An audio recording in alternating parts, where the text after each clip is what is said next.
Okay, Right. so the day after, I mean, my most vivid memory of the day after is the fact that the last, I think it was 45 minutes, ran without commercials. Yeah, one of the problems we had, not dissimilar from the roots thing we were talking about, was the day after is about blowing people up and horrible, disgusting scenes, and it's not exactly a perfect advertising climate for Pepsi Cola, and so it was the advertising was very restricted to places where it was either before the bomb and nice domestic scenes or something like where it was comfortable and you could do a Pepsi commercial. But there were times when we just couldn't interrupt it. But we had advertiser problems way beyond the content of the show. We had advertiser problems because they were terrified to be in the show because the show became so extraordinarily controversial. It's very hard to understand now what that period was like when that show came on the air. But I can tell you this only because I've been emptying out some of my boxes at my office, which have been sitting there for 9 years. I got to do something. I got to get rid of them. And I ran across this little thing in the day after, which said that at the time when it was on the air, there was a survey done, and 53% of the people thought that the President Reagan would take us to nuclear war, and 75% of the people in the United States thought there would be nuclear war within the next 10 years. So that gives you some feeling of what the tenor of the country at the time. They were scared, very, very, very scared, and understandably. At the same time, I was interested in doing this because I really felt that what had happened since John Hersey's book Hiroshima, which I don't know if you ever read, fabulous book, was the fear had really paralyzed people. They'd taken the fear and shoved it back on a shelf in the back of their minds because they simply didn't want to didn't want to worry about it. I'm talking about not political people, but ordinary audiences. So the intent of the day after was to bring this forward and make them talk about it, make them think about it, and make them decide for themselves what they were going to do about it. That's what the intent of the day after was. Well, I'm not a political person. I'm not remotely a political person. I'm some apolitical. It's a little embarrassing. So I was caught completely off guard by what was going to happen to the right and their reactions and what the left reactions were going to be. The left thought it was the greatest thing that ever happened in the history of the world. And they walked around holding candles and looking moon at the sky and singing hymns. And they just thought it was wonderful. And if I ran into somebody on an airplane, they would come up and drop to their knees and say, "Oh, you're the most wonderful person ever. You're going to save the world." And that was as wacky as the right, who was saying, "We're going to enjoin the network. We're going to stop you from doing this. We are going to go after the advertisers. We are going to do blockades." They came unbelievably strong in doing everything they could to stop it from going on the air. The sales department didn't want it to go on the air because of the obvious problems with advertisers. The affiliates didn't want to go on the air because they were getting huge local pressure about it politically. The legal department at ABC didn't want to go on the air because it was going to annoy the hell out of Washington, which it obviously did. And we talk about that some more. And so they were very unhappy with it. The program department at ABC didn't want to go on the air because it wasn't going to get any ratings, and we were going to lose an enormous amount of money because of no advertiser support. So there was Brandon, and there was, fortunately, Leonard Goldenson. And Leonard Goldenson was chairman of ABC, and he said, "We're going to get this on the air." But there were all sorts of attempts. Let me just talk about some of the things the fear that was going on about this show. There were stories on the front page of the New York Times about psychiatrists saying we have to clear our decks because the suicide rate is going to go up on Monday morning and on Tuesday. So we're clearing the decks and have to meet with people. Front page of the New York Times. Front page of the New York Times. Children can't watch this show. School system saying no one under 10 can watch it. No one over 12 can watch it. No one under 16 can watch it. It was panic everywhere. Phyllis Schlafly coming after us, the Jerry Falwell. I was on 60 Minutes with Jerry Falwell. I'm defending the show on 60 Minutes. Jerry Falwell is attacking. It was unbelievable in terms of the amount of controversy that happened. The day we went on the air, the New York Times ran 4 stories. The entire op-ed page was about the day after. 2 stories on the front page and 1 on the television page. It was that much. The ink was unbelievable. There were stories saying ABC's doing the work of Yuri Andropov. It was beyond anything I have ever seen or ever known in my life. It was so big that I started to get physically sick. And I'm just a guy doing a movie here, and I was doing interviews every 14 seconds. I finally got smart enough to say, you get 2 questions, that's it, and then I'm out of here. The last night, Friday night before we were going on air, I get a call from ABC, which is news, which is kind of new for me because no one at ABC had talked to me for a month. No one in that company had talked to me. Everybody ran from me so far. I couldn't get, hey, how you doing, Charlie? Oh, okay, see you later. I mean, just no one would talk to me. The management didn't talk to me. My staff didn't talk to me. I was totally isolated. It was a very weird feeling. I get this phone call from ABC News on a Friday night. And I said, listen, we know you're going on Sunday night, and Koppel calls and says, you got to do a Nightline. And I no, Ted, I'm not going to do a Nightline. And it's world news tonight. You're our guy. We just want to ask you 3 questions, and that's it. And I said, okay, we'll do 3 questions. Friday night, I'm on my way out. I go down to outside my office. It'll set up like this. The guy asked me first question, fine. Second question is fine. Third question is, did you receive today instructions from the White House to make edits in the day after? And we had. And I looked at this guy, and then I knew that it leaked at ABC, and I said, no comment, and walked out of the room. And the White House had issued instructions to ABC to say, we want the following edits. And they called me in the West Coast. This is Friday night before we air on Sunday. And I said, tell them to fuck off. We're not touching the film. But it was that bad. It was, I had death threats up on my house, people coming to the door. There would be a piece of paper on my car, and I'd pick it up, and they would say, this could have been a bomb. It's hard to imagine now the degree to which that show stirred up people's fears. As you probably remember, it was followed by a viewpoint given by ABC News after the show was on the air.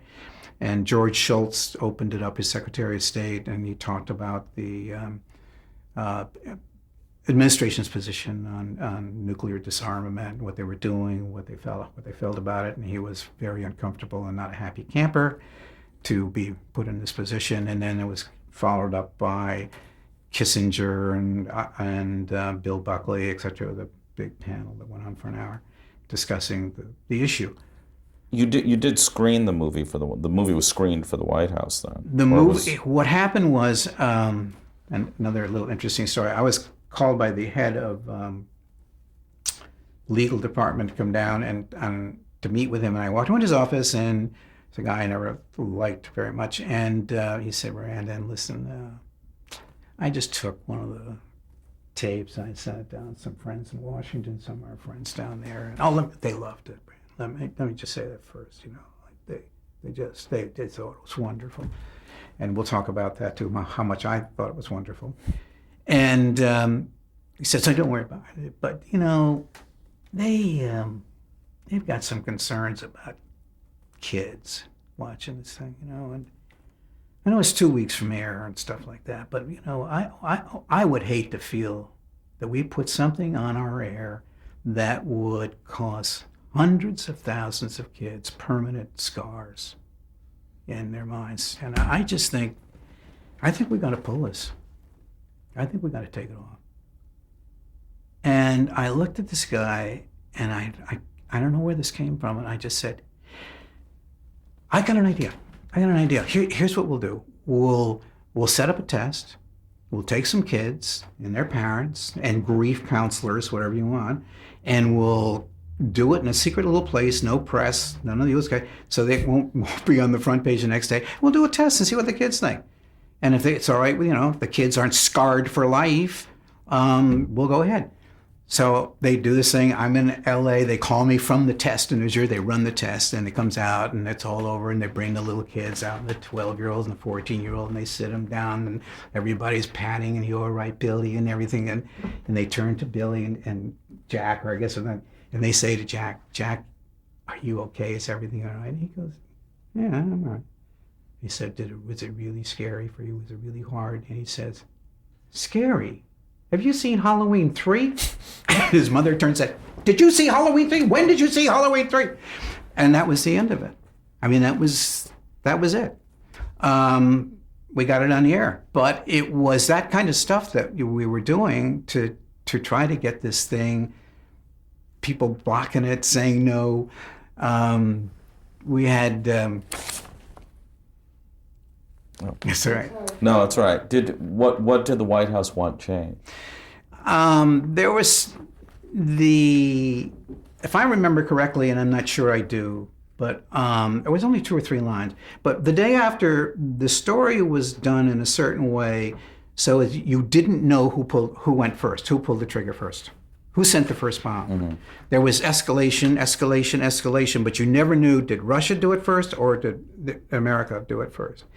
And if I remember correctly, those lines were just a couple of little lines where they shaded it to the Russians that went first, which would have changed the entire film. The film had nothing to do about who pulled the trigger first. It was about, here's what happens with nuclear bombs. And no way, Jose, was I going to do that. No way. Were you able to screen it for critics and send it out to critics in advance? I think we did, yes. I think we sent it out to a lot of people. And there was one line, which I also don't remember, that somebody caught, that we did make a change on it. But it was a factual line. It was the only thing that we changed. We also screened, the show ended up being screened in Poland, the first American film ever to be screened in Poland. It was also the first American film screened in Russia. And in Russia, I made them... Walt Kelly was an ABC News Department correspondent. I said, when you show it in Russia, you hand carry the film to the station and you sit there the entire time when you show it, because I don't want anybody touching that film when it goes out on the air in Russia.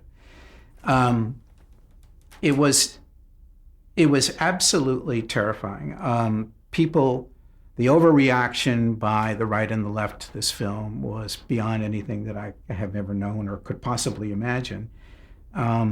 And it was tough. It was scary. And I know the rating was enormous, but what was the public reaction? The public reaction was fabulous. They got it. They totally got it. We did a lot of testing of the audience pre and post, attitude shifts, et cetera, et cetera, et cetera. Where they ended up was exactly where we wanted them to, which was much more aware that this is a possibility and this is a horrible, horrible, horrible, horrible thing that cannot happen, and that viewer, have to do something about it. There were conferences all over the place. There were in churches and schools all over the country. It went on for weeks about what should we do about this problem. Ellen Goodman, do you remember Ellen Goodman? Mm-hmm. Wonderful columnist. Wrote I thought, there were so many columns. I have literally 8 boxes of nothing but columns written about the day after. She wrote a column in which she said, nuclear holocaust is terrible and it's a difficult thing, but what's the most difficult thing at the end of that movie is when your child turns to you and says, Dad, what are you going to do about this? And that's what we were aiming for. That's what we were trying to get done. But Goldenson stuck firm all the way through. Yeah, he hung in, and that's really how it got on the air. Although there were lots of other people trying to keep it from going on the air. There were things about it that were upsetting. I didn't like the film. We had a beautiful script, an incredibly good script, which we didn't translate that well in the film. We cut an hour and a half out, which would indicate some difficulties, I would say, in the film. What went on the air was, I would say, B plus. It should have been A plus. It's always disappointed me, and I'm bringing this up because I want to get it on the record. It's always disappointed me that the film had not lived up to its potential, and that's hurt me very badly. And I'll never. It's my responsibility, and I think about it all the time. And I know what I did wrong, but it should have been a better film than it was. Did you do that with other projects as well, or was it strictly this one where you carried around, like either attaboys or damn it, I wish we'd were you able to let that go, in other words, on most things? Oh yeah, but not on this one. That's true. I mean, obviously, I've probably done 200 television movies and, I don't know, 25 miniseries or something like that. So yeah, there are going to be things that you terribly regret, but you kind of move on. But I will never get off The Day After, because it was such a difficult film, such an important film, so much controversy, so many people involved. It was seen by over 120 million people in one night. And you have one shot, and you just got to get it right. And we got it right from the point of view of what the film intended to do. We didn't get it right creatively as much as I wanted to. Was there any other movie you were associated with that came anywhere close in terms of controversy? Yes. And we're off to America. Yeah. We'll go back to the others, but go ahead. It's a controversy kid here. America was a story about some people in the Midwest. Very big Midwest guy here. Again, it was my idea of after a Russian takeover of the United States, 10 years after Russians had taken over the United States. The intention of the film was for Americans to examine how they would feel, how they would react when their personal freedoms were taken away from them. How important were those freedoms to you as an individual? Would you be a collaborator? Would you fight against it? How would you deal with that? That was what the film was about.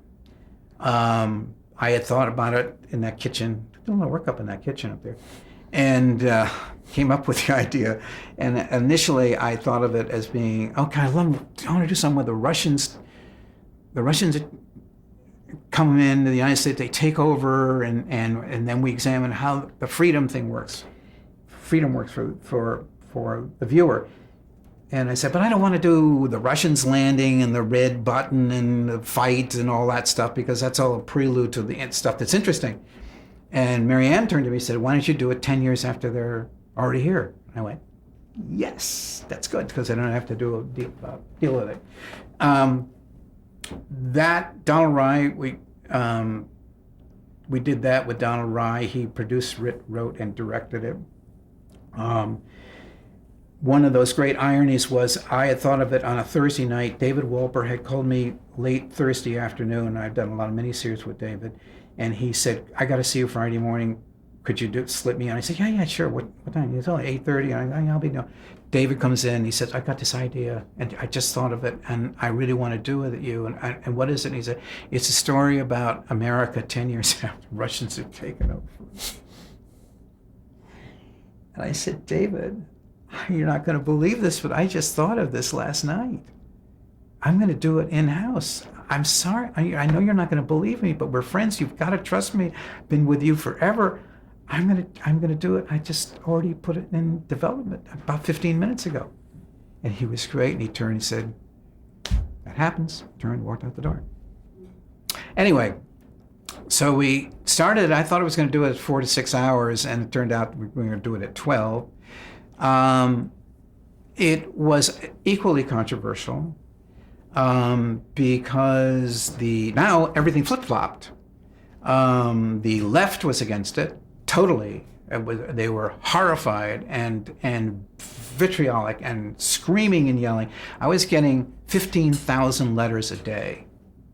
here, and the FBI was going through it, and because they had dogs smelling it for gunpowder. I mean, it was a living nightmare.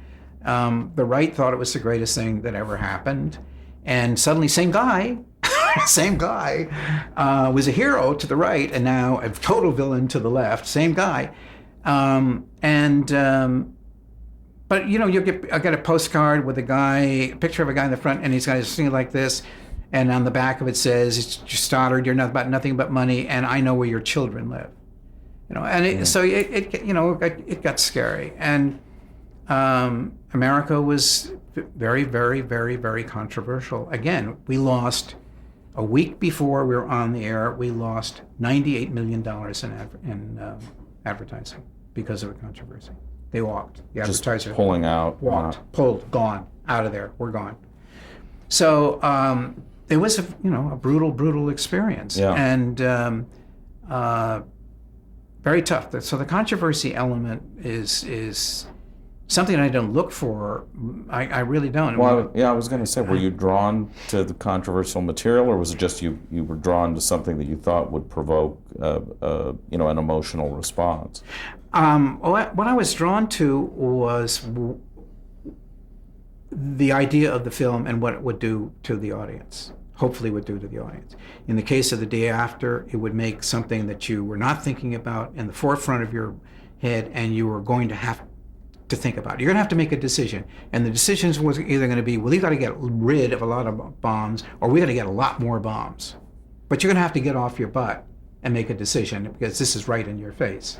And that's exactly what happened in the United States. It went on also, by the way, the film that was supposed to lose an enormous amount of money, ended up making a pile of money because it was distributed theatrically and went to 35 countries and 17 languages and went all over the world and was a smash hit theatrical film all over the world. So it ended up making a pile of dough.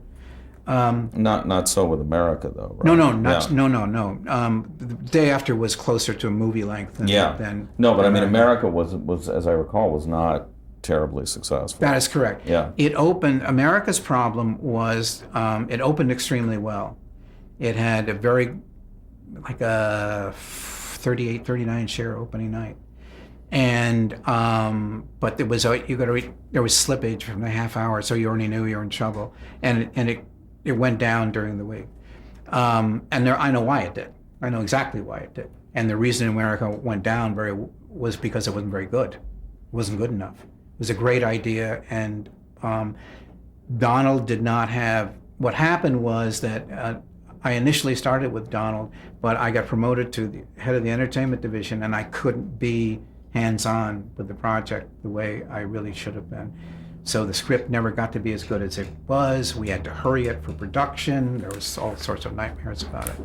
I mean, I will never forget looking at the rough cut on Friday night for the episode that was going on Sunday, airing Sunday night, and getting a call at 11 o'clock at night saying, "We're not going to make air for Sunday. We can't do it."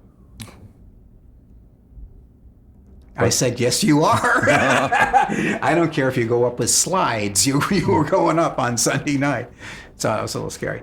But America had an unbelievable controversy involved with it. Well, let's go back to the other two big miniseries with Wolper, which is Thornbirds and North and South, which I guess you did after with them. But, Thornbirds was obviously an enormous hit, and that also was controversial because of the plot with the fallen priest. Yeah, but not so much.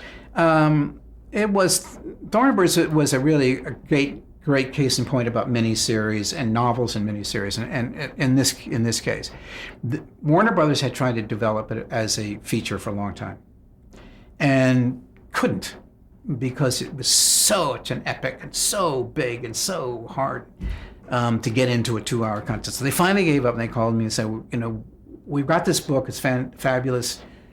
Do you want to do it as a miniseries?" I read it and I went, "Oh man, yeah, that's great." And then they said, "Who do you want to do it?" He said, "We've got so-and-so." And I said, "Well, let's do it with Wolper, because I've done stuff with David and I have a great relationship with him. He'll do a great job." And so it began.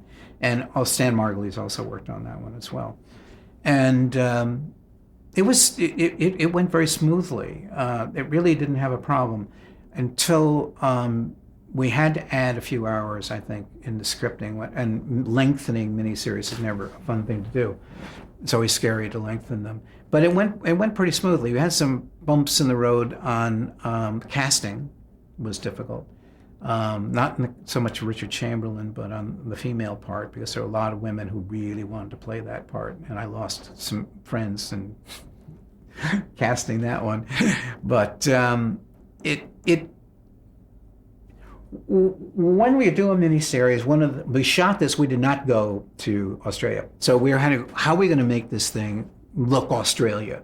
We'd had this problem in the opening of Roots. When I'd seen the rough cut of Roots, it was like a couple of straw tents and some green grass, and that's it. And I called Walter back and I said, God, the thing looks like you shot it in Disneyland. I mean, it doesn't look like Africa, man. I mean, can't you're a documentary guy. You've got some chimps around and stuff like that. And can't you, a rhino that goes like this in the water, just cut some of that stuff in the top and, it'll be Africa, which we did, and we were in Africa. So we're doing the opening of the same thing on Thornbirds, and I said, we're going to shoot in Simi Valley. Well, Simi Valley ain't exactly Drogheda in Australia. So I said, well, got to do something. So what happened was, you see Richard Chamberlain drives up to Drogheda, and he gets out and he looks at Big Vista, very yellowy, browny Australia. And then there's I forget those animals that go bump, bump, jump, jump. Kangaroo. Kangaroo, Yeah. Thank you. And there's a kangaroo. And you see the kangaroo, this is in dailies, not in the film, and the kangaroo goes, Humpty Dumpty, and I go, oh, good, Walter, you got a kangaroo, that says Australia. And the kangaroo goes up, what, and boom, passes out. The kangaroo goes flat, right on its face. And then you see people running in. So I'm trying to get the kangaroo back up again. And what happened was that we had gotten a kangaroo who had been in captivity and had never gone more than 10 feet. So he passed out from overexertion. But that's showbiz. Well, I also, one of the genius strokes of that, though, was Barbara Stanwyck. Yeah, she was great in it, and she added a kind of a gravitas to it that it really needed, and she was very, very good in it, And I don't remember quite how that happened. I do know how Rachel Ward came to be, and why some others didn't. We had some problems with it, but basically Thornbirds went very smoothly, I think, in production, as I remember. And Chamberlain was, wonderful, absolutely wonderful. And became kind of the king of the miniseries after that. Yeah, well, he had been. I mean, he'd already been in the NBC miniseries Shogun. Yeah. And so I think he'd been around, and yeah, he was Mr. Miniseries, and a wonderful guy, and very talented, and very hardworking. He was terrific. Okay, well, we should